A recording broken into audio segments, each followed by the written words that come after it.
kaip aš mėgstu sakyti, pati gražiausia namo statybos dalis – jo karkasas. Ir kuo tie karkasai mūsų statomų namų ypatingi?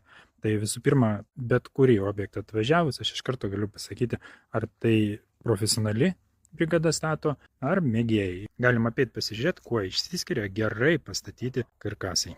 Žiūrėkit, visų pirma, tai norisi atkreipti dėmesį į tarpelius visokių, tarp gegnių, ten visokios smulkmenytės, atrodo laikys, kaip sakant, laikys ir jeigu ne taip tvarkingai išpjausi, bet tai tas labai suteikia karkasui tvarkingumo jausmo, kai viskas, jokių tarpelių, viskas labai tvarkingai suleista. Metalinio tvirtinimo detalių tvirtinimas. Į kiekvieną skylutę, vinukas, varžtelis, viskas kaip priklauso. Aišku, ir labai didelis skirtumas yra, kai naudoji sertifikuotą kalibruotą medieną. Yra karkasai, kurie renkami iš paprastesnės medienos ir jie atrodo kažkaip nelabai tvarkingai.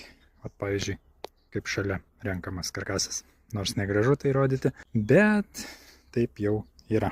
Dar įdomi labai karkasų detalė, kur retai kas naudoja, tai tokios juostos metalinės sutvirtinimai strižainės. Konkrečiai juos perima vėjo apkrova. Tam jos daromos, kad kai vėjas būna, kad tas stogas neišsikraipytų. Mes turim konstruktorius, kuris skaičiuoja ir vėjo apkrovas kiekvienam karkasiniam namui.